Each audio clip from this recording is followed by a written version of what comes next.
little late. Again, this is available live on YouTube and will be available tomorrow on ETV. Suzanne, roll call, please. Counselor Bosco. Here. Counselor Sakala.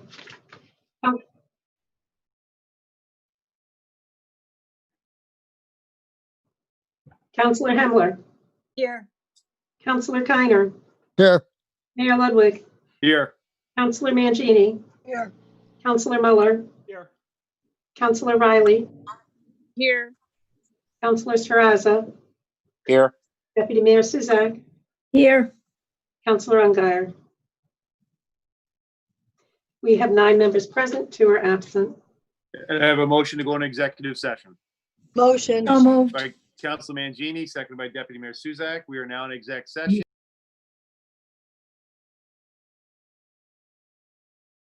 Myself, Town Attorney James Tolberg. Let the record show in exec session our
We are out. Now we are moving back to the regular meeting. ETV, you're all set.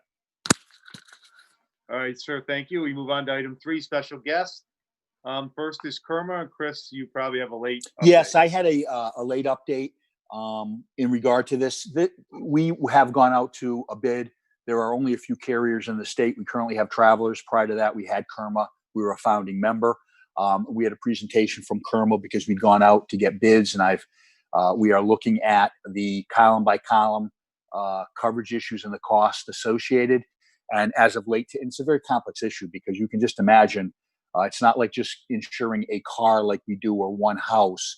You know, we have all kinds of professional responsibility and pollution hazards and World War coverages, and we have billions in assets. So we are pretty much complete. But late this afternoon, one issue of coverage had come up that we are discussing with our broker that we need to clarify before we make a final decision.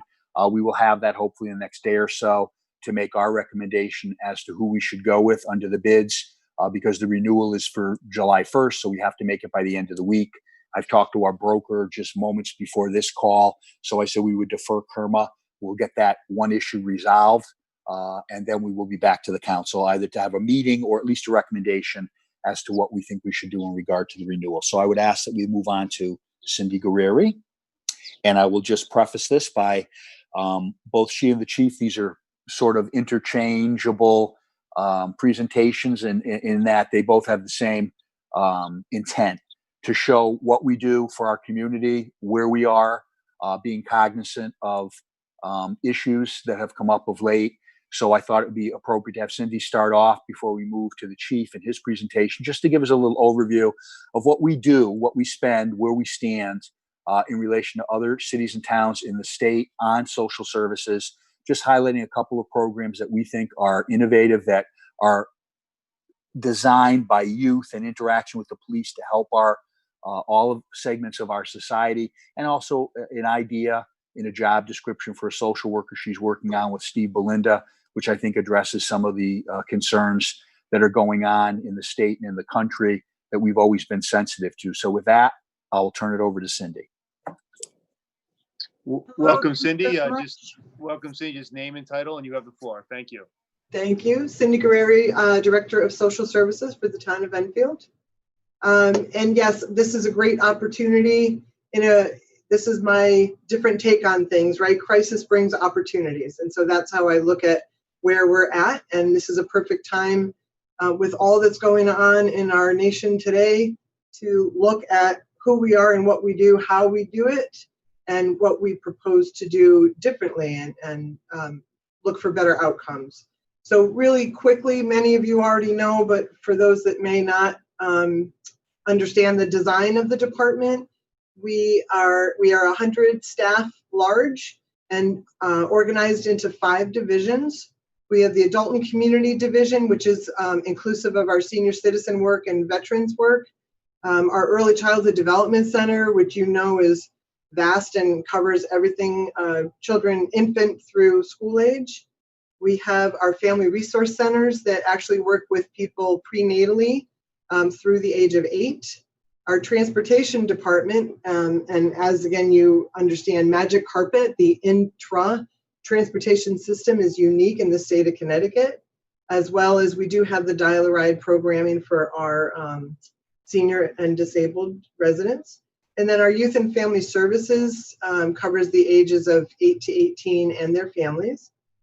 And yes, the Youth Family Services is a significant partner with our Enfield Public Schools around special projects, specifically around suicide prevention, reducing trauma for children and students in the school, and working with a great team actually that's connected with other states in the country around using a trauma-informed approach by teachers as well. So those are some of the highlights of what we do. We cover the age spectrum. I was asked at the last meeting around the per capita expense. We do have, it's roughly $70 per year per person, with the caveat of every community is organized differently. When you compare Enfield to like communities, we are on par with those such as Manchester, Glastonbury, Vernon, I know, is a smaller community, but has similar services that they provide. Definitely much larger per capita expenditures than our surrounding communities. And nicely, we are able to partner with the smaller communities to assist them where they might need that. I did want to share a little bit around, in this current climate, what do I see our role as? At minimum, we work very closely intra-departmentally. We work across our divisions definitely on assessments of families and identifying their needs so that families don't have to worry about making 20 million different phone calls. They can get connected through our 5 divisions. Interdepartmentally, we definitely work with our police department, our emergency medical folks, really a lot around, we share this responsibility of what's the best way to respond to someone's need. We rely a lot on our police for the well check visits. We get a lot of referrals around, this family could probably use some of your assistance, more than they need ours at this point. So we do that naturally, and I'm really very, very proud of the fact that we already have such a great partnership. We also work very closely, the Juvenile Review Board, with our police and public schools, as well as parents and other providers. So we have such a solid foundation to build on. My desire moving forward is to really expand on that relationship. And currently I'm in a position, right, timing is everything. And given that we have the Elderly Services Care Coordinator role, that allows me to then re-examine the adult social worker role that is now vacant. And I was able to have a conversation with Chief Fox and asking him what did he think would be really helpful for him. And he mentioned that, and he'll be able to tell you more about it, but he was aware of a grant that was available in some of the smaller communities where they shared a social worker that was outposted in the police departments on a shared basis. And so with timing being everything, I have a vacancy. I would love nothing more than to be able to put some of the hours with the social worker at the police so that they can do real-time assessments, crisis intervention, triaging, connecting people to the services that they're going to need in the most timely manner. So that's something that working with Steve Belinda on the job description, it's not a new position, it's an update of an existing job description so that it will really align with the needs that we have. In addition, I'm going to, we have a proposal in from Harvard's Implicit Bias Project. Some of you may be familiar with it. I believe that there was some effort a few years ago around the implicit bias test that people can take. It's a no cost, really, it's a self-assessment that people can do in the privacy of their own homes. And I'm going to be asking all of our staff I'm going to ask them, not require, because it's not something that you mandate, but ask them to all take the implicit bias test on race. And it's designed specifically on Black-white race issues. I would never ask for anybody's results, but I would hope to get a baseline of self-awareness across our department, regardless of role, whether you're the secretary or the clinical social worker. Everybody should have an understanding of where they're at, because everyone does have a bias of some type, whether it's Black, white, or other. So if I can start there with a baseline, the Harvard project also does training. And so we do have a proposal for a modest amount, and we do have some grant dollars that we would be able to use beginning in July that would cover the cost of an initial assessment of the department and an initial training based on the results of the assessment. And then looking at some other areas within the budget that then I can bring in a consultant with lived experience that can take us into the next layer of really looking internally around how we conduct ourselves and are there areas for growth? And if so, how do we go about doing that? So it's kind of a long-term process. This is not going to simply be a one and done, but I think that, this community is interested in it and excited about things that can be done differently and in a way that's going to serve across all of the age cohorts, which is why it's perfect that it fits within our social services department, because we already cover and are designed and organized in that way. So that's just a quick, lots of information overview. Well, I thank you, Cindy, and I will tell the council that, perhaps the silver lining of the pandemic is the frequency of directors' meetings of all the 11 directors and myself that we've met 3 times a week and more, and we've discussed so many issues. It's given us an opportunity to really address concerns and things that perhaps, given the press of the normal business during the normal time of government and what we normally do, we don't get to review. And this is one thing that came up. Cindy's been very proactive on it. It's going to be looked at upon and implemented in her department. Then we'll see if it has broader implications across the town. But I think it's important to note that it is, a lot of times we say our thoughts and prayers go out and we speak words of condolences and sensitivity. But this is another step that Enfield's taking that's concrete, that we're putting action, our words into action, saying, we understand, but we want to do more, and that we're really caring about it. It shows how we stress in all of our departments, education and openness and recognizing current events, that we do more than just talk about it and say, and I think it's wonderful to say, I feel your pain, but I think it's a lot more important to say we're going to do something about it and to try to avoid anybody feeling that they're not inclusive in our community. So I commend her for that. And we just wanted to show in all of our departments, whether it's libraries, police, we again in Enfield have taken the lead. We are proactive. We don't wait. We're being leaders in so many areas of government. I'm very proud of it. So I'll turn it over to you, Mayor, for questions for Cindy. And again, when she came in, she promised to do a top to bottom review, bringing all of her skills in the private sector and the government sector and all of that to bear. And she has done just that. Thank you both. Cindy, anything else before we open up the questions? Not at the moment. Okay. Again, going right to left, Councilor Bosco.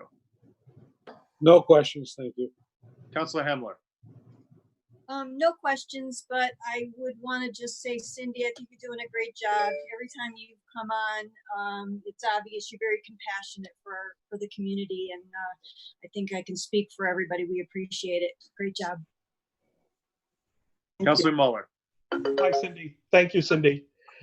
If people had more questions, they could go to 100 High Street, correct? 110 High Street, yes. 110. 100 was the old address. Thank you. Yep. Okay, that's it, Mr. Mayor. Deputy Mayor Suzak. All set. Thank you. Councilor Saraza. Yes, Cindy, thank you for the presentation. I just have a couple of questions. Number one, I fully support the concept of putting a social service person in the PD.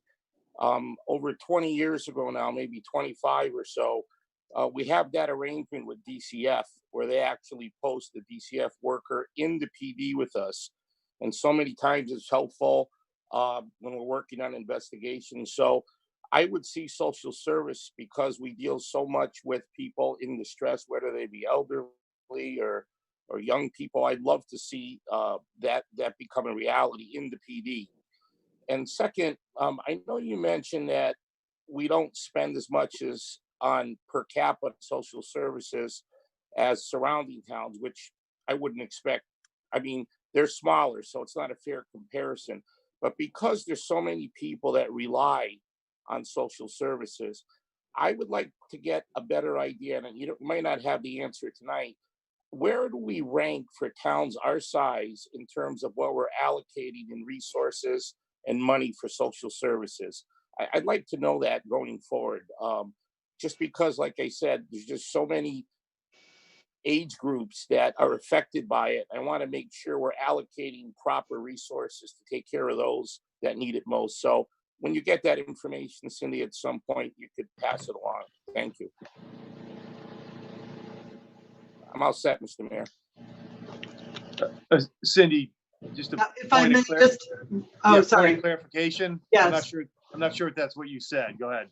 So, all right, so the per capita, we are on par with, when I did it quick, and definitely I'm looking forward to doing a more in-depth analysis because again, the way that each community is organized is so different, and Enfield is so unique because it's comprehensive in a way that other communities are not, in that it's birth through senior living.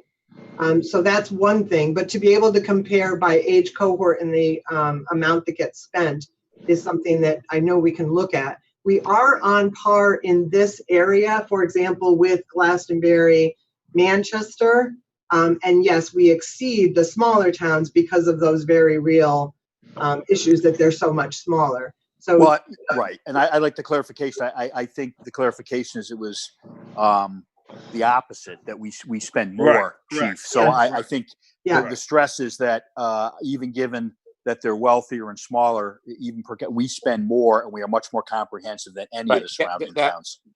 Right, Mr. Bronze, that's what I meant to say, more, not less. Okay, yes, thank you. yes. Thank you, Cindy. Right, I agree. Thank you for the clarification. Yes. Counselor Riley.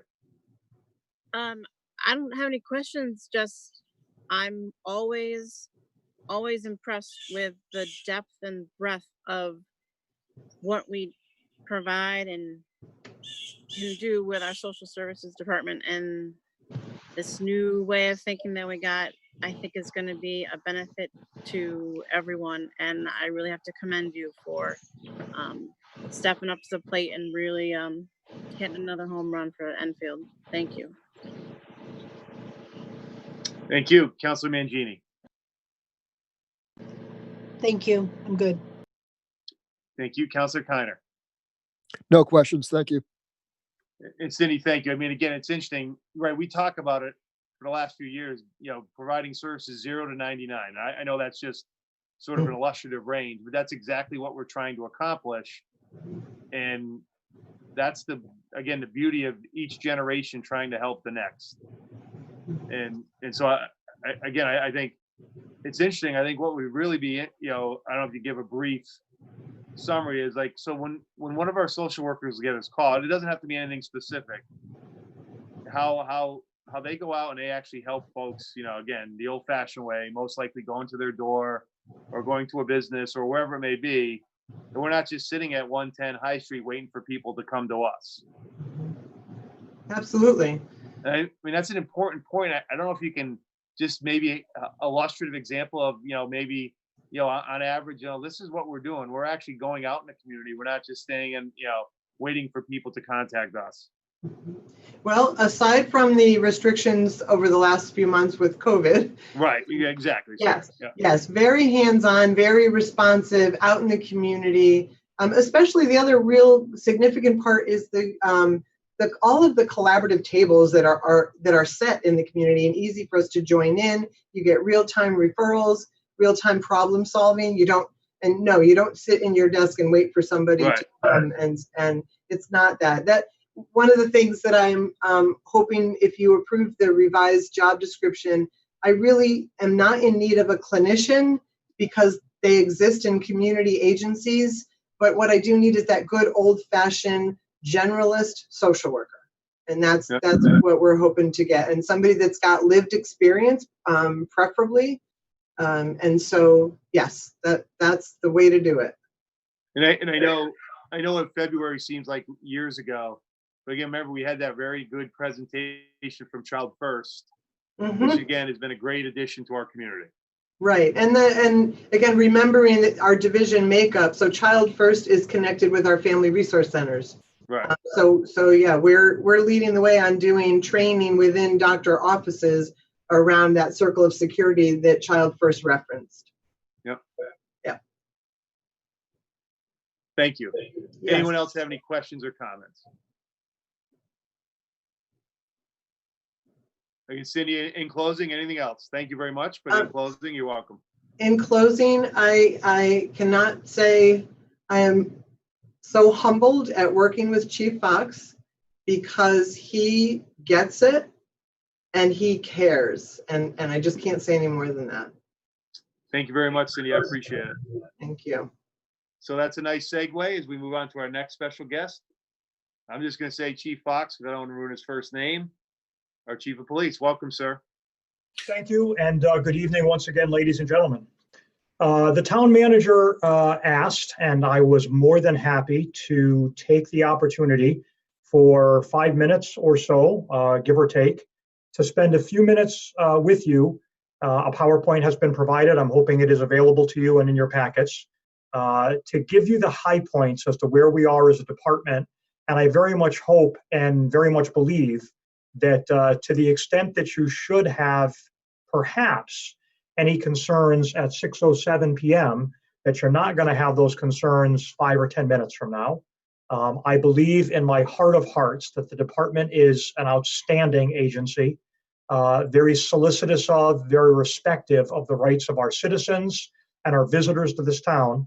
But rather than simply wave the flag and stand on the pulpit, we wanted to use this opportunity to share with you some hard data, to share with you numbers, and to share with you facts that give you a handle as to where the Enfield Police Department is in terms of our interaction with the public, bias issues, use of force issues, accreditation issues, and compliance with some of the mandates that we see coming down the road.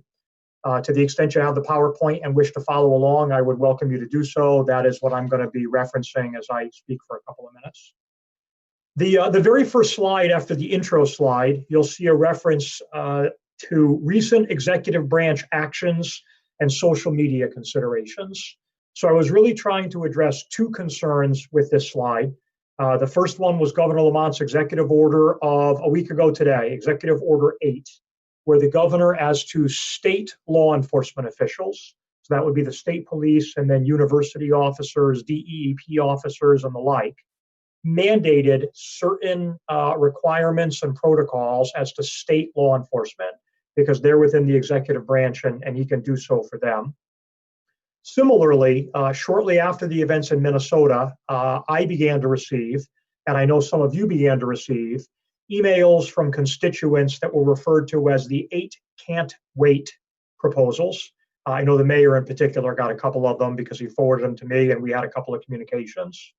I want you to know that long before Minnesota occurred, we were completely compliant with every single one of the 8 can't wait proposals that have circulated throughout the nation.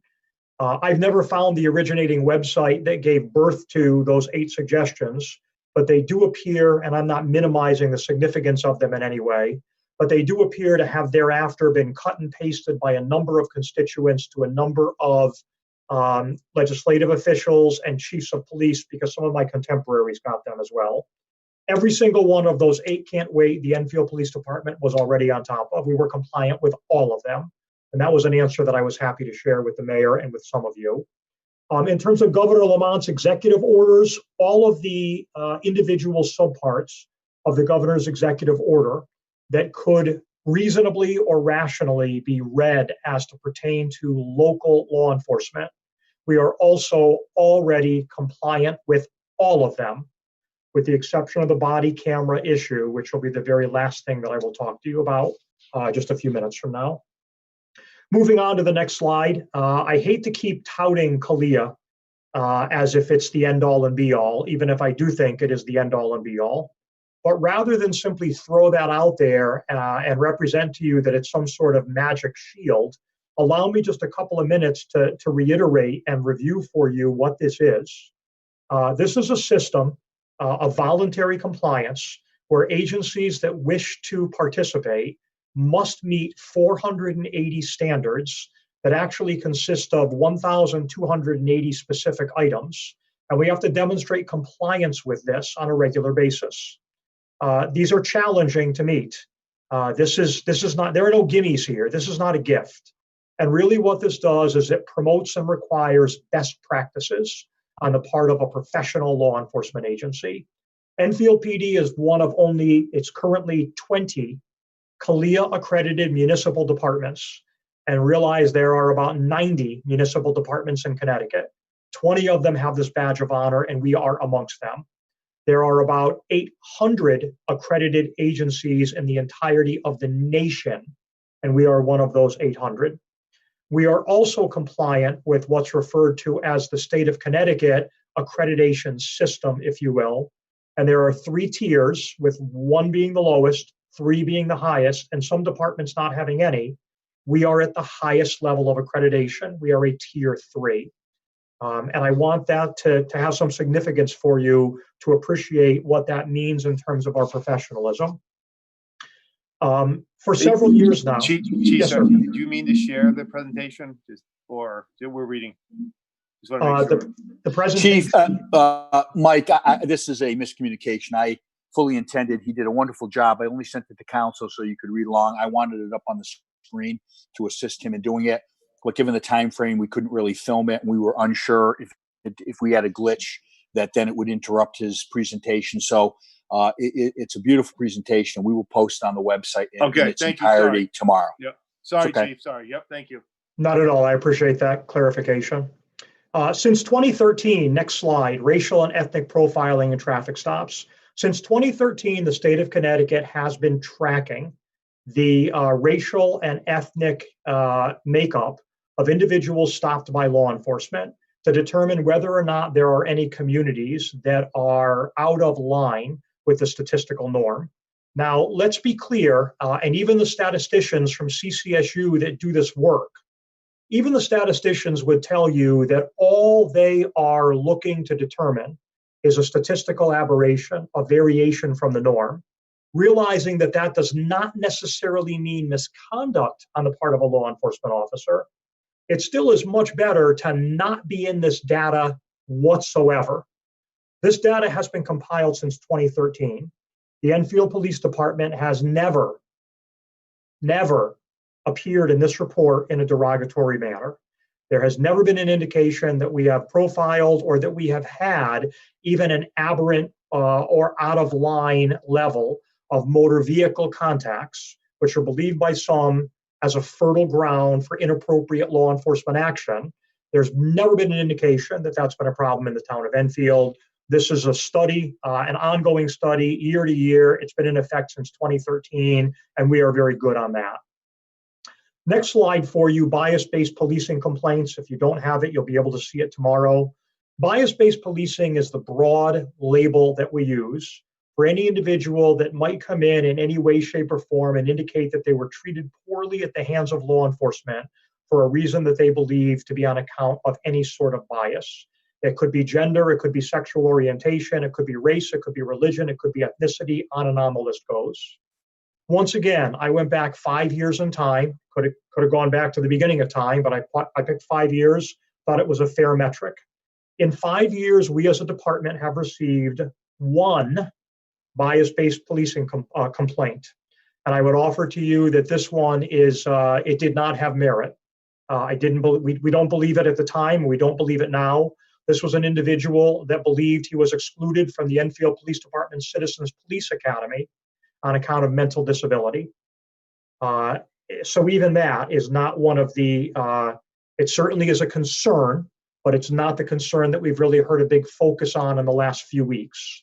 In fact, this individual was excluded because they had previously attended this program and had previously gone on multiple ride-alongs with Enfield police officers. There certainly was no bias in any way demonstrated toward that person.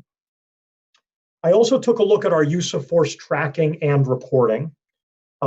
Every use of force incident by an Enfield police officer generates a use of force report. That use of force report is subject to a supervisory review. It is then sent to a use of force instructor who also needs to review and approve it. It is then sent to one of the 2 department captains who then have to review and approve it. Please know that the definition of use of force is very broad, and it includes everything from an empty hand control technique to OC spray, to taser, to impact weapons, to canines, or even the use or the display of a firearm. So a drawn firearm, a firearm coming out of a holster generates a use of force report. Here's what I can tell you using that data. And ladies and gentlemen, these are facts. There's no intuition here. There's no dispute. These are facts. In 2015, we had about 69,000 calls for service. There were 39 uses of force. As you'll see when you get the opportunity to review the PowerPoint, here's the math. 0.0005649 of all interactions included a use of force. This is a fraction of a fraction of a fraction. The state police put out, and I'm going to actually hold it up to the screen so you can take a look at it. The state police, an organization I hold in certain high regard, put this out late last week. And they are touting, with a degree of pride, I'm sure, that their total uses of force into their number of public interactions is a use of force ratio that is only 2%. 2%. In Enfield, we are at 0.0005649. If you don't have the PowerPoint, I'm not going to read through all of them for you, but 2015, 2016, 2017, 2018, and 2019, we are all in the neighborhood of less than 1/10 of 1% of all of our citizen interactions are use of force incidents. There's been a lot of attention, and I think legitimately so, to recruitment efforts. So the next slide that I've prepared that you'll be able to look at, every year we do a study at our recruiting efforts. Our testing process is standardized and it is consistent with what other agencies do. It consists of a written exam, which is standardized, physical fitness card, oral interview, polygraph exam, background check, written psych, oral psych, medical exam, and a final chief's interview. Every single time we look for applicants, we make very clear that minority applicants are strongly encouraged to apply and solicited to do so. We also reach out and have reached out for years to the NAACP, to the National Latino Police Officers Association, to a group known as NOBLE, which is the National Organization of Black Law Enforcement Executives, and locally to the Grupo Mexico-Americano to encourage those minority applications. I would also offer, with a certain degree of quiet pride, that I believe we are the only department in the state where every member of the executive command staff, and I would go so far as to include the former chief, teach at the community college level, where we get access to those potential diamonds in the rough, and we all try to encourage them to apply to this agency. Next to last, if you will, there's been a lot of attention to the military surplus program, the so-called 1033 program. The 1033 program was around prior to President Obama. It was robustly used by law enforcement. It was suspended under President Obama. It was brought back under President Trump. I am very pleased to tell you that we joined the Enfield Police Department joined the military surplus program about 2 years ago with the consent of the town council. However, we have never solicited nor acquired any weapons, any military vehicles, or any other military paraphernalia. All we have ever acquired has been with the pre-approval of the town council, and the pre-approval of the town manager and the post-approval of the town council, all in an effort to defray budget expenses that would otherwise have been borne by the town. I'm not asking for, I'm not looking for, I'm not soliciting any MRAPs to put in the back of the building. And frankly, I think an argument can be made that when there's military grade equipment out there that's potentially used against law enforcement, such equipment would be appropriate in our hands. But I do know it would look tone deaf, so I'm not asking for it, and I'm not about to ask for it. Next to last, I included a slide, and I won't read it for you, but our community policing initiatives are considerable. I could have gone on for slide after slide after slide, but I simply tried to hit the high points, and you'll be able to see those as well. The very last thing to chat you up on, and I guess I'm just planting the seed or perhaps replanting the seed. Where are we lacking?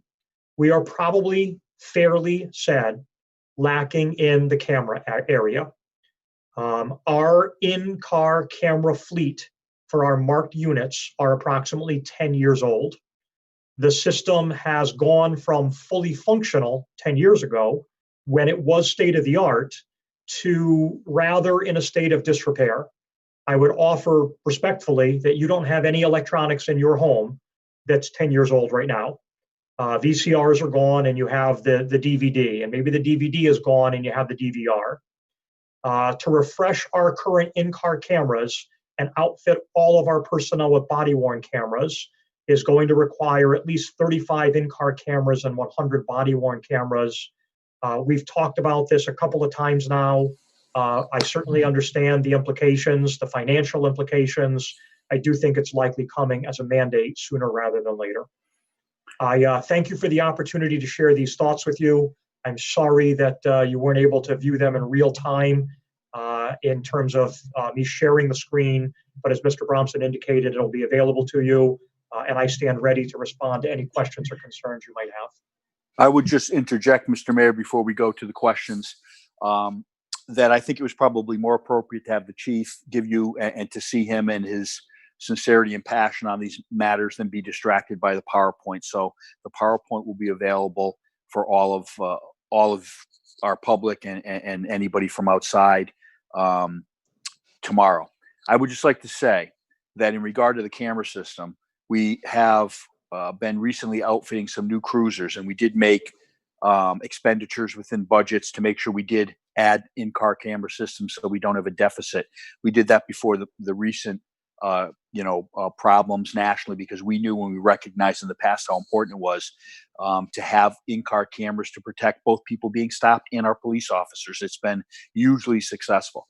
I will also tell you that in the chief's budget, where we solicit both budget requests and then CIP, which is the capital plan, the chief did put in this past year at my urging, and after we have discussed it and been actually vetting it with IT, a system of in-car cameras together with body cams, and also to augment our neighborhood camera system, which was going to be about $50,000 to continue with that progression.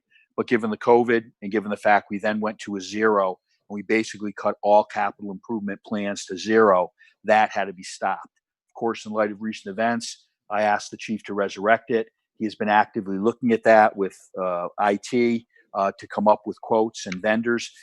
As the chief said, all of technology is perishable, and in this area, it's even more so. That from the time he was looking at it a couple months ago until today, different departments, both in the town and nationally, are looking at these systems.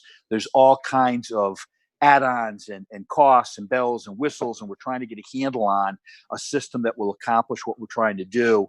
But it is an exorbitant amount. The chief has been whittling down and working with a couple of vendors, and it is our intent to have a proposal and a resolution for the council at our probably our first meeting in July or the second to consider this, because I think it's timely and it's something that would protect everyone in the community. But it is very expensive due to the storage requirements of the body cams and due to the fact that to be able to retrieve the information and then respond to FOI, it's a daunting task. And that's really been the impediment with most departments as to why they haven't bought the technology. And that's going to be something that we're going to have to confront. But the chief is working.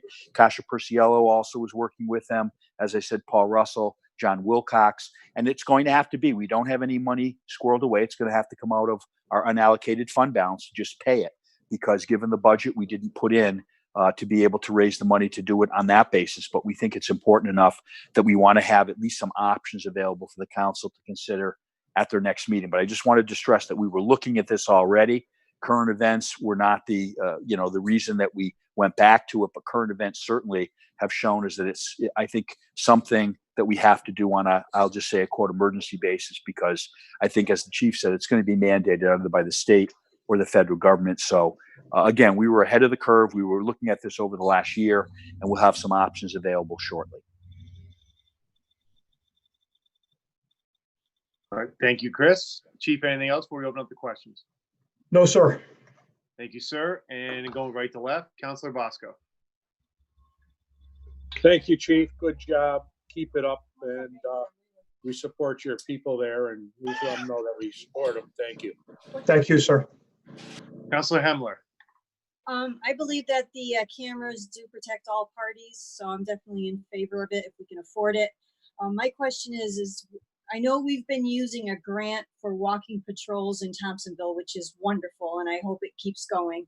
Do you think there might be grants available for the cameras? So that is an outstanding question. We know that the state several years ago, 5 years ago, 6 years ago now, made some grant money available through OPM to towns to fund body-worn cameras. And I wonder whether or not that is a possibility, either from the state or from the feds, hand in hand with any legislation that mandates it. And if it's too good a deal to pass on, then we would, through you, likely take advantage of it. I will tell you, I do have some concerns. The restrictions that were imposed 5 years ago as part of the camera package were so onerous that there were many departments that turned down the grants. I know of one chief that took the money under the grant and found the conditions so onerous that he eventually gave the money back and said, forget it, I don't want your money, I want to run my own camera program. So question one is there going to be grant money? And I think that's a possibility. Question two, to what degree are we worried about the very significant restrictions the state is going to impose tied to that grant money? And that'll be a collective decision, I believe, with my input, but ultimately for Mr. Bromson and all of you. And I'll just add a very fine question. We actually considered it, and Carl was chief at the time, and because of the technology and the questions, and as the chief said, the strings attached, we deferred proceeding. But I will let you know that, to the best of my belief, that the Thompsonville walking patrols are not funded by any state or federal grant, that is money that has been specifically earmarked by the Enfield Town Council as an expenditure for those patrols because of our recognition as to how important it is to Thompsonville. Yes, thank you. I apologize if I wasn't clear on that. I lost the first thread of those comments. Thompsonville Walking Patrol is town money that you folks have very graciously allocated to the agency to allow us to have a presence in Thompsonville for the betterment of that community.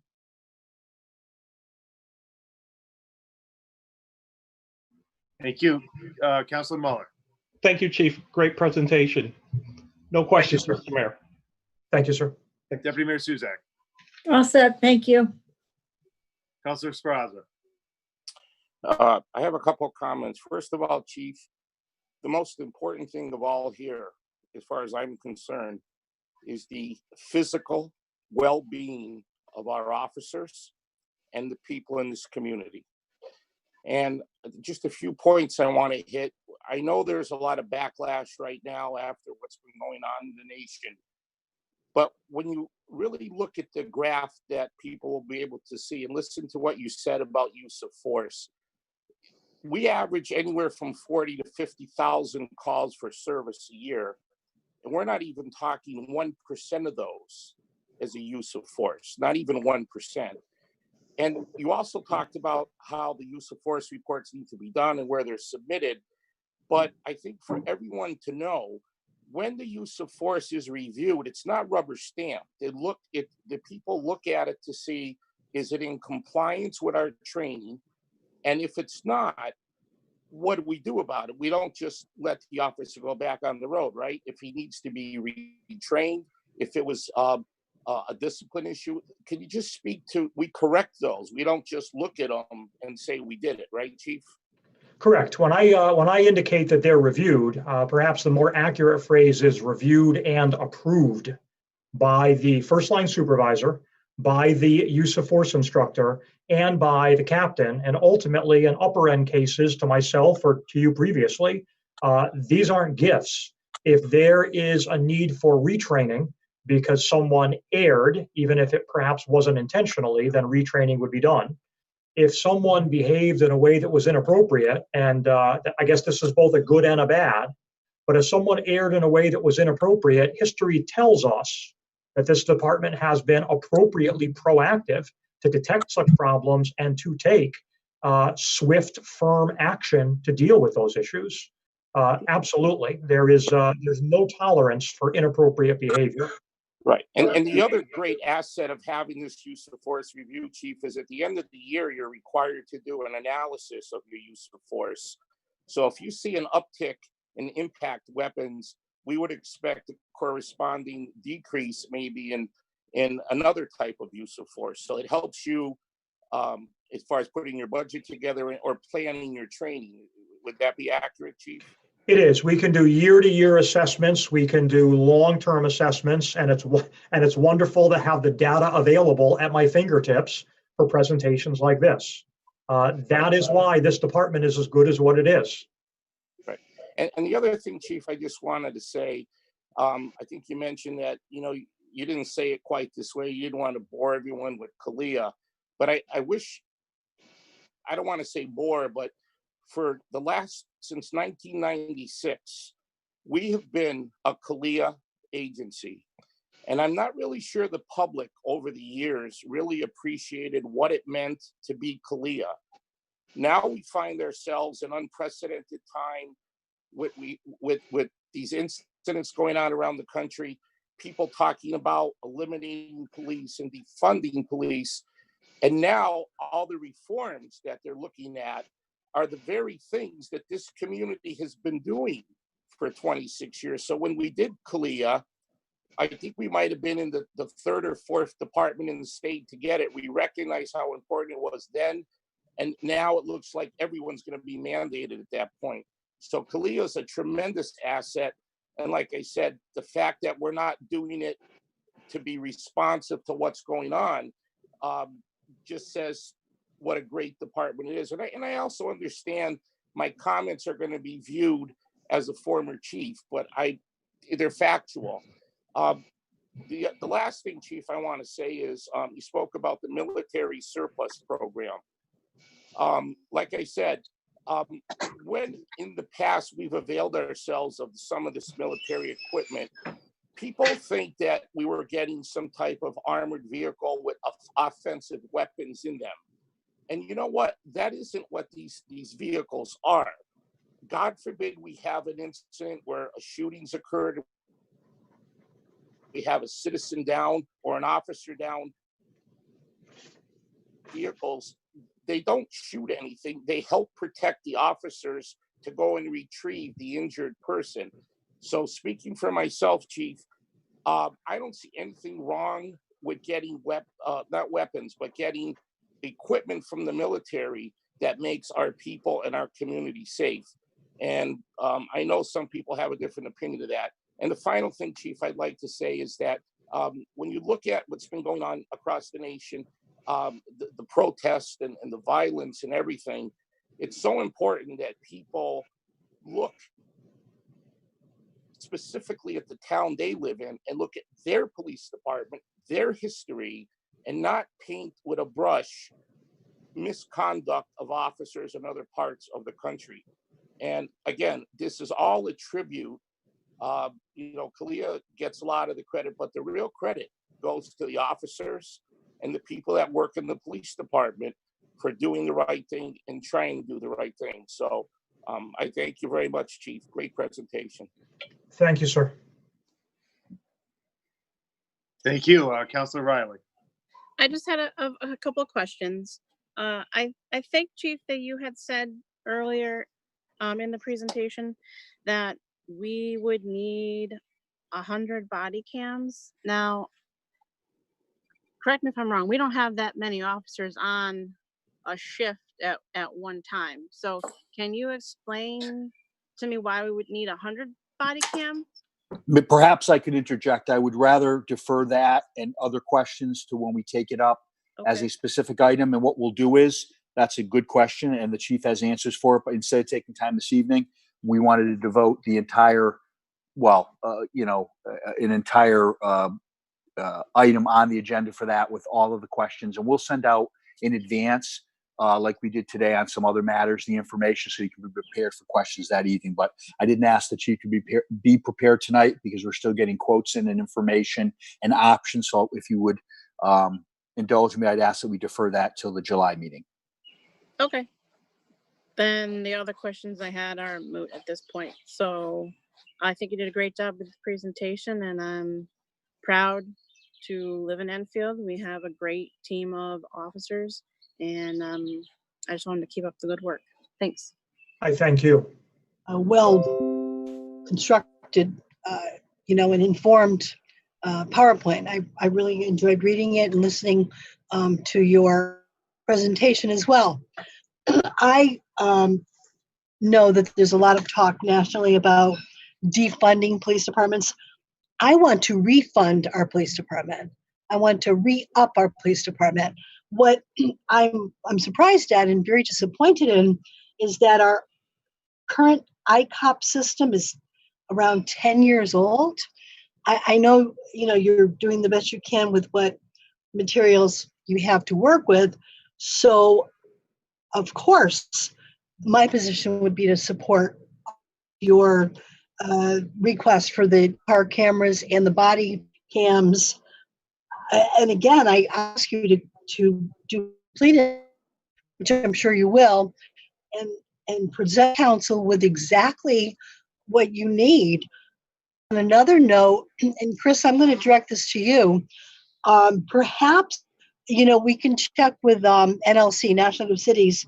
They do have a public safety committee that researches many opportunities for grant for police officers. And I know one is the COPS grant, but I do recall that there were other opportunities that may be available to Enfield without the restrictions that would put too many parameters on our use. So that would be a thought. But most definitely, I would support whatever our chief is reporting back to council that he feels is necessary. You're doing a wonderful job, chief. Very pleased with the department's work, and thank you so much. That's all I have to say. Cindy, I thank you for that, and I will say that over the years, when you were part of the council and you went to those gatherings, you always would forward to us the different and available grants, in particular COPS, and we've always applied for those we were eligible for. We will continue to do so.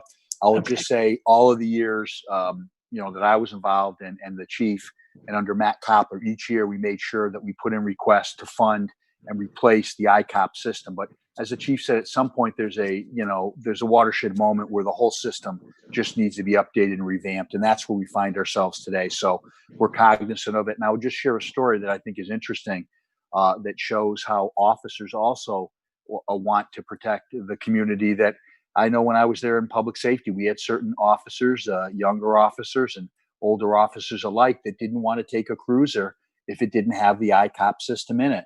And I will assure you and basically echo what the chief has said, that in all circumstances, and I mean almost 100% that I can recall, that when there was a question about actions or conduct and we played the ICOP tape, it exonerated the police officer and backed up his position. And that's what we want.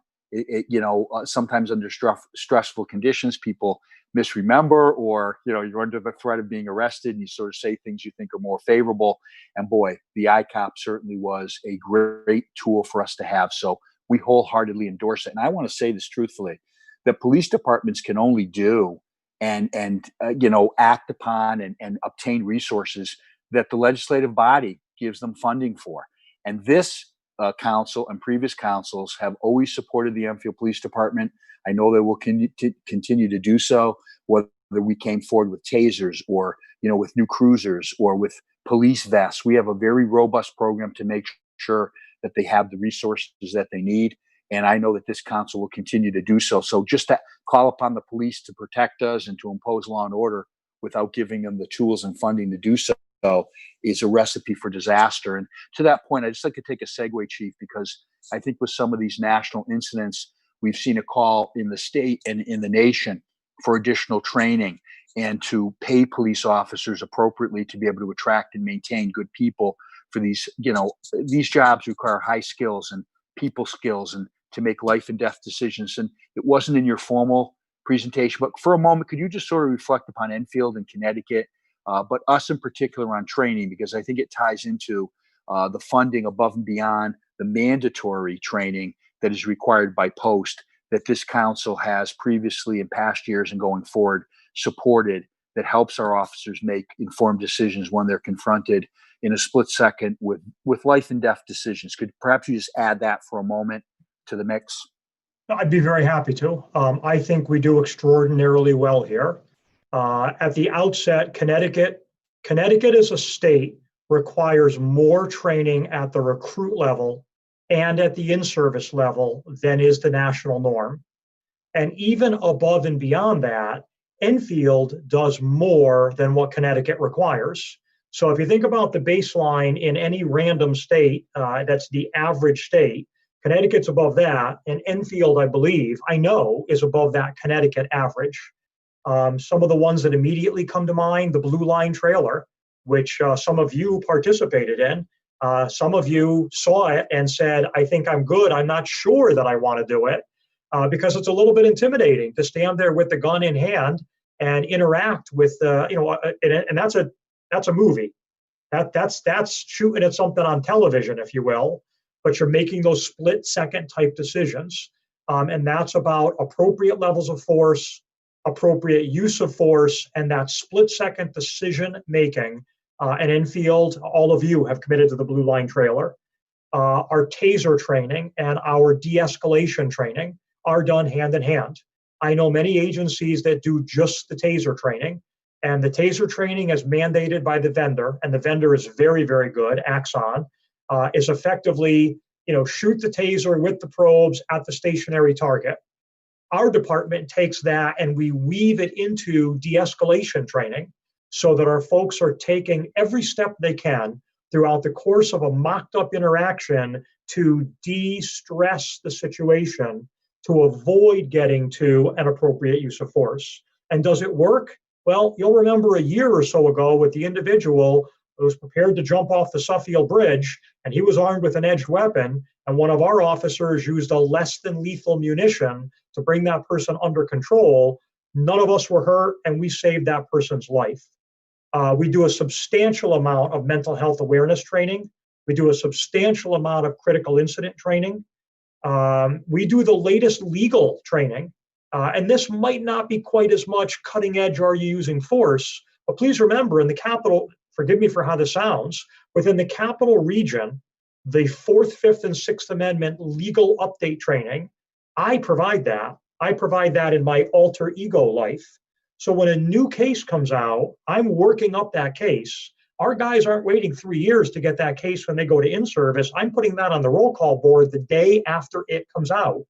And I don't mean, forgive me, I don't mean that to sound like I'm doing this, but our folks are getting legal update training to the day.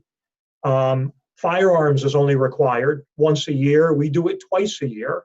Our active shooter training is something that's not required that we're on top of. We do good work in this area, and I wish I could guarantee you that that means that nothing bad is ever going to happen. Guarantee is a strong word. What I will tell you is that you are supporting and we are doing everything we possibly can to stop those bad things from happening.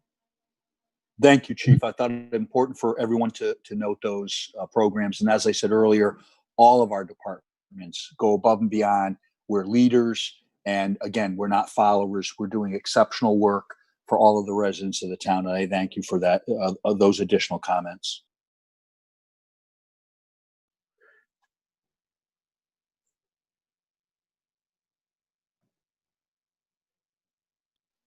Mr. Mayor? I know we interrupted the stream of questioning, but I went on mute. I apologize. Counselor Kiner, I apologize. Yeah, no problem. Yeah, I don't have any questions for the chief. Thank you. Thank you, sir. And Chief, I actually was going to ask you about training myself, so I appreciate that. And I think the other thing too, is part of that training, some of the interactions, again, when we have, some of the new approach that I know has started, I don't know if it was prior to you or when you joined, about how we handle, drug overdoses, which is unfortunately a larger issue, maybe, to say it nicely. I know that we're not trying to arrest our way out of that, for example. I agree. There is a part of the drug addiction, narcotics enforcement issue that has to be a law enforcement piece. And I would offer to you to go to the extreme example, the individual who is wholesaling, retailing drugs in your community that's seeking to tempt your children and my children. Right. And I if we work a case with an informant, cooperating witnesses, and we make buys and we get a search warrant, that's not a person that I'm probably inclined to necessarily, as the lead, right, to route that person for medical care. But we also know that we're not going to arrest our way out of end-level users that overdose, that we save with the Narcan administration. The program from a couple of years ago to route those folks to care is available, and I've shouted it from the rooftops. We've had successes, and I'd like to believe we've saved lives. I wish more folks, and perhaps this is the nature of addiction. You know, Cindy is still on the line. She knows this better than I do. Folks in the throes of addiction might not always be amenable to taking that assistance, but when they're interested, we're there. Right. You know, and I think too on that part, Chief, how our department works together with, we to your point on mental health. We have a mental health committee in town that brings all the various programs together and the folks through the stakeholders. And again, your staff is a part of that. And so in kind of ending in training, as we move forward, is there things you see, and I don't want to put you in a spot, but maybe for future conversations, training that you feel, again, I know we do a lot of training. Is there things that maybe we can do a little bit more? You know, the items that are being talked about now as the mandates, as Councilor Sofraza pointed out, and I believe as I originally pointed out, are things that we are doing already. Right. So it's quite pleasant to look at a list of mandates and to say, got it. I think that to the extent that there are additional mandates, obviously we'll have to comply with them. I'm also trying to be very sensitive to the economic impact, because taking 95 people off patrol for a day means I backfill for many of those people. So there is a delicate balance. You've been very supportive as a group, and that is appreciated. And I just think in closing, we talked about this when it comes to community policing, it's not just officers walking the beat, it's all that slide that you put together, all those programs that we participate in, all the local, events that, the police participate in. It's just beyond walking the street. And again, I think that commitment and that on a yearly basis is so important. And it goes beyond just, again, police officer work. I tell my folks that it's a philosophy, not a program. Exactly. Yep, exactly right. And again, thank you very much for your presentation. Thank you. Anyone else have any questions for Chief? Mayor Mike, I have one more comment. Okay, go ahead, Carl. Councilor Sofraza.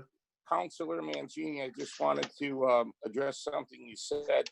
You talked about the possibility of, grants. We used to have COP grants and different types of grants for personnel and equipment that would save local taxpayers money.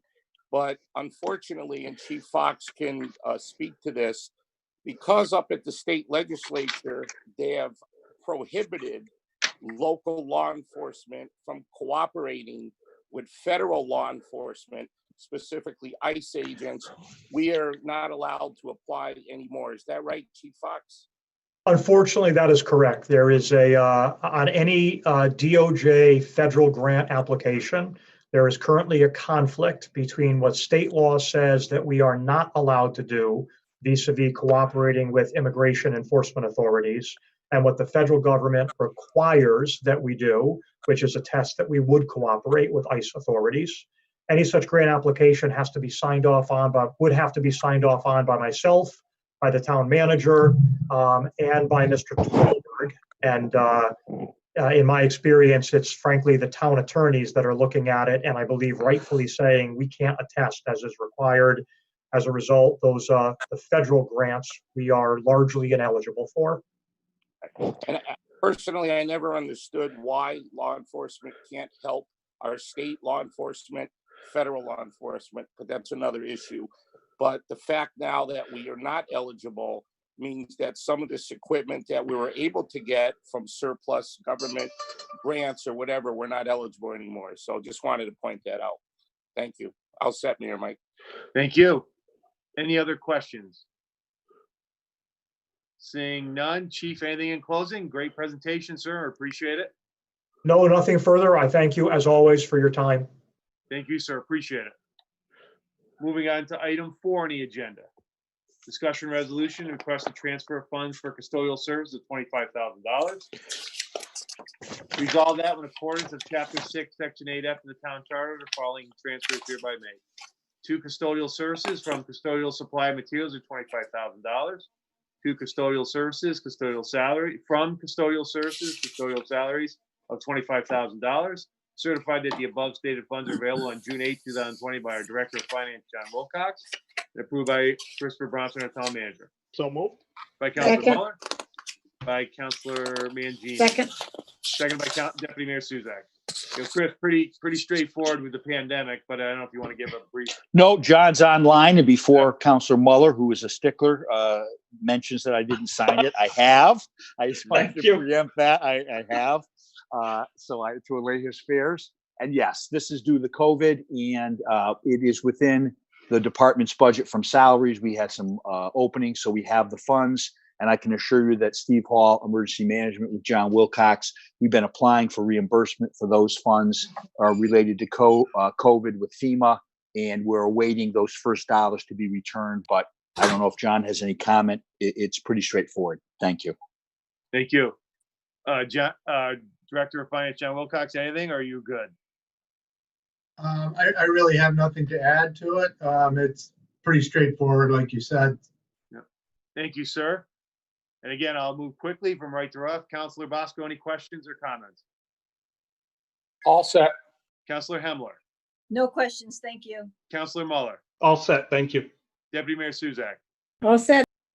Councilor Speraza, All set. Councilor Riley, All set.